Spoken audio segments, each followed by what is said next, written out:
let's get you the news that are making headlines this afternoon. Prime Minister Narendra Modi took part in the concluding celebrations of the Champaran Satyagraha in Motihari in Bihar. On this occasion, he laid the foundation stones of 4 sewage projects worth over 1,100 crore rupees. It is aimed at creating a sewage treatment capacity of 60 million litres daily for Patna. These projects will ensure that no untreated water goes into River Ganga in Patna and the sewer lines reach every household in the town. The Prime Minister also flagged off the country's first 12,000 horsepower electric locomotive from Madhepura Locomotive Factory. Now, with the launch, India joined an elite list of countries including Russia, China, Germany and Sweden that have 12,000 horsepower and above capacity electric locomotives. The celebrations for the 100 years of Champaran Satyagraha was launched by the Bihar government in April last year, and today's event was marked through the Satyagraha Se Swachhagraha campaign. The Prime Minister addressed nearly 20,000 Swachh Bharat Mission volunteers who are key to driving the progress towards making India open defecation free. Volunteers from 20 identified locations across the country also took an oath. Bihar Chief Minister Nitish Kumar and Union Ministers Radha Mohan Singh and Ram Vilas Paswan were among the many dignitaries who were present at the ceremony.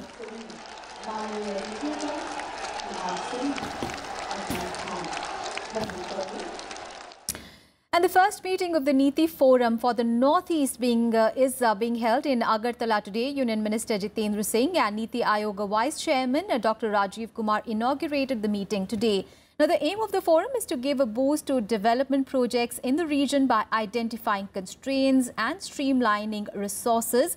The focus of the meet is on improving road, rail and air connectivity in the region. Utilizing existing potential for hydropower and exploiting agriculture and allied sectors are also on the agenda. The other areas that are going to come up for discussion include organic farming, cultivation of vegetables, fruits, spices, medicinal plants, a soil health card for farmers, ways to boost milk production and early completion of ongoing irrigation projects.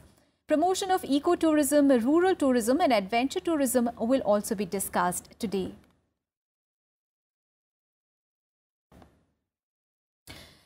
And on to the other top story. The centre has signed a major contract for world-class bulletproof jackets for the Indian Army. The contract for 1,86,138 modern bulletproof jackets has been signed under the Make in India initiative. The government says that the contract has been signed after stringent field evaluation trials. The jackets have contemporary and state-of-the-art specifications and added coverage area. The new jackets will provide a 360-degree protection to the soldier in combat, including from the latest hard steel core bullets. The case was processed as by Indian. The provision of these new jackets was done by Indian manufacturers who were successful in the trials. This has given a fresh impetus to the Make in India initiative of the government. And Defence Minister Nirmala Sitharaman has said that many countries are interested in Indian missiles and that the government is considering selling them to the friendly nations. She said this while addressing the CII annual conference on Monday. Many union ministers and people associated with the industry also participated in the 2-day annual summit. Defence Minister Nirmala Sitharaman on Monday participated in the annual summit of Confederation of Indian Industries. Underlining the importance of indigenous manufacturing, she said that defence production policy will be finalized soon. Missile interests on Indian missile is definitely growing and we are addressing it. We want to be able to export to friendly nations. The Defence Minister also said that the government is considering selling missiles to the allied countries. We are glad to say the consultations have yielded a lot more inputs which have been factored in, and soon I think we'll be able to present a finalized defence production policy. Addressing the summit, Commerce and Industry Minister Suresh Prabhu said that India can take advantage of the current challenges facing the global markets. In Europe, US particularly, there are so many think tanks thinking about so many critical issues outside the government. And that is what makes policy making a much better option. So I think at a time when such challenges are there, you must genuinely think about how do you make this real think tank a reality. Union Minister Hardeep Puri and Niti Aayog Chairman Amitabh Kant were also present on the second and the last day of the CII's annual session 2018. The challenges faced by the industry sector and its solutions were also discussed at the program. Now Vikram Singh's report for Rajya Sabha TV. And Lok Sabha Speaker Sumitra Mahajan and Union Minister Hardeep Singh Puri inaugurated the 8th Regional 3R Forum in Asia and the Pacific in Indore. The 4-day forum has the overall theme of achieving clean water, clean land and clean air through 3R and resource efficiency, a 21st century vision for Asia-Pacific communities. The conference is being co-organized by the Ministry of Housing and Urban Affairs, Government of India, and the Ministry of Environment, Government of Japan, and the United Nations Center for Regional Development. Around 40 mayors of cities from across the world and mayors of more than 100 cities across India are participating in the event. Signing and a subsequent adoption of the Indore 3R Declaration on achieving clean water, clean land and clean air in the cities will be the major expected outcome of this event.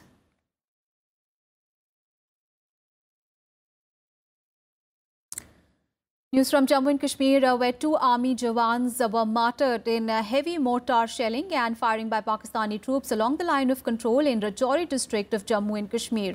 The defence spokesperson said that Pakistani army initiated to unprovoked and indiscriminate firing of small arms, automatics and mortars in Sundarbani sector along the LOC last night, and the Indian Army gave a befitting reply. Rifleman Vinod Singh and Rifleman Jaki Sharma were grievously injured in the firing and later succumbed to their injuries. In Midday News, we'll take a very short break. We'll be right back.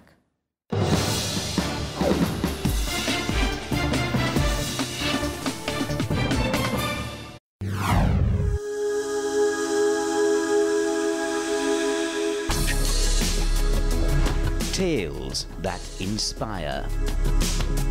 Stories of social change. A salute to diversity. Promoting public discourse.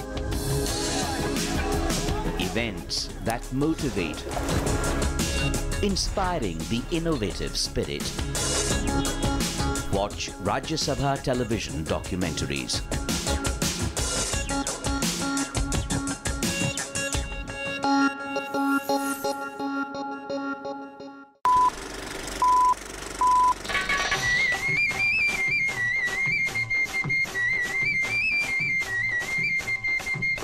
गुफ्तगू के नए season में चलिए हमारे साथ दक्षिण भारत की फिल्मों और संस्कृति की दुनिया में।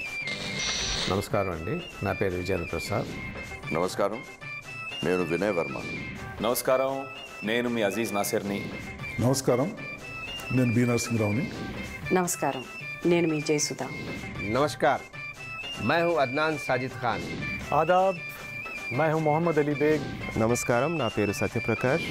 నమస్కారం, నా పేరు కే విశ్వనాథ్। నన్ను గుఫ్తగూ ప్రోగ్రాంలో మీరు కలవమని కోరుతున్నాను। सिर्फ राज्यसभा टीवी पर।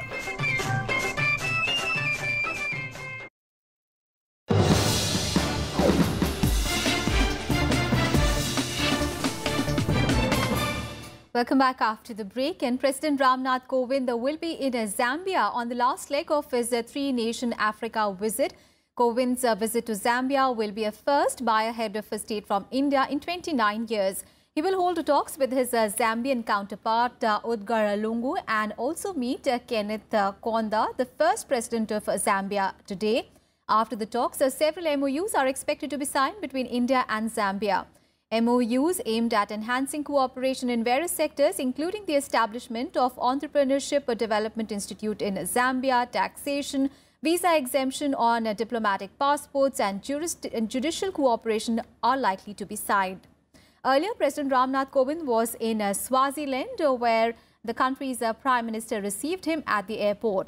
Later, Kovind also met with the King of Swaziland at Lusitha Palace. after which an agreement was signed pertaining to visa exemption for the holders of diplomatic and official passports, and an MOU was also signed on cooperation in the field of health and medicine.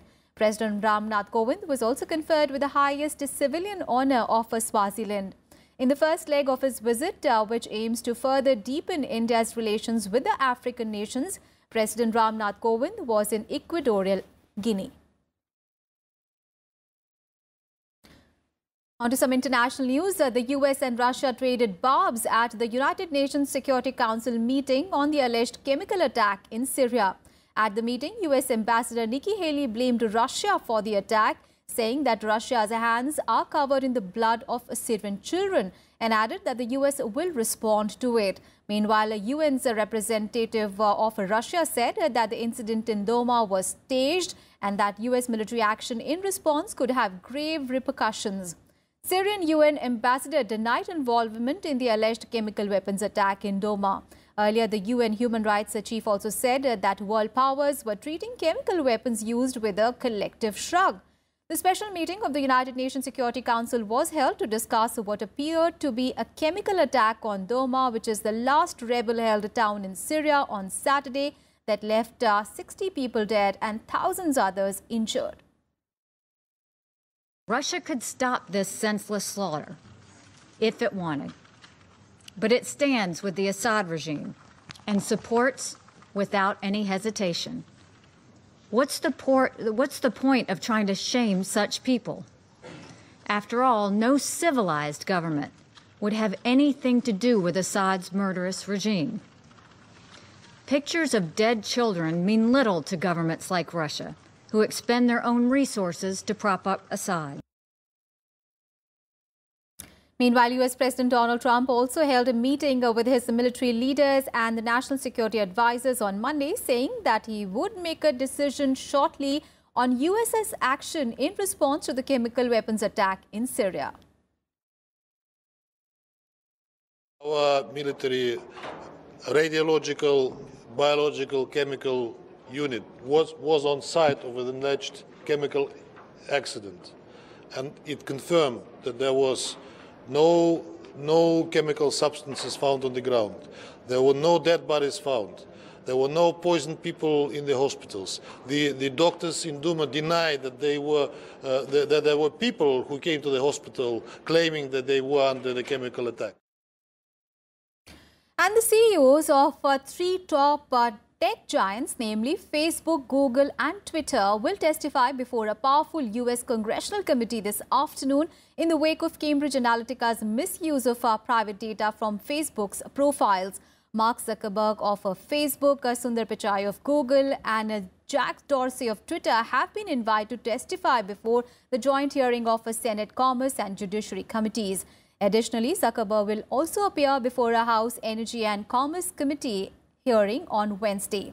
And ahead of the hearings, Facebook CEO Mark Zuckerberg on Monday met with some lawmakers on Capitol Hill, including the members of the committees holding the hearings.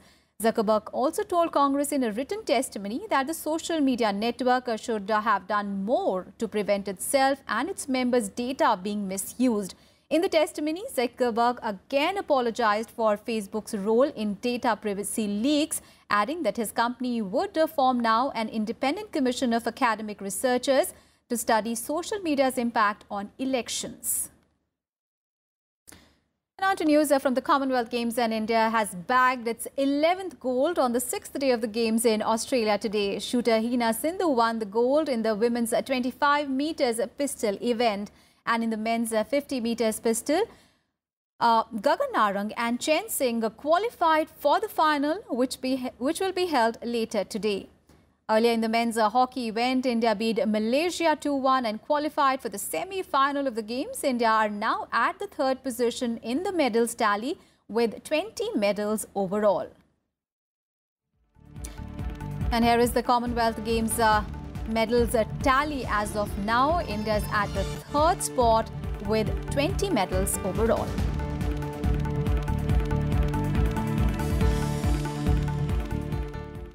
That's all in this news bulletin. Thanks for watching.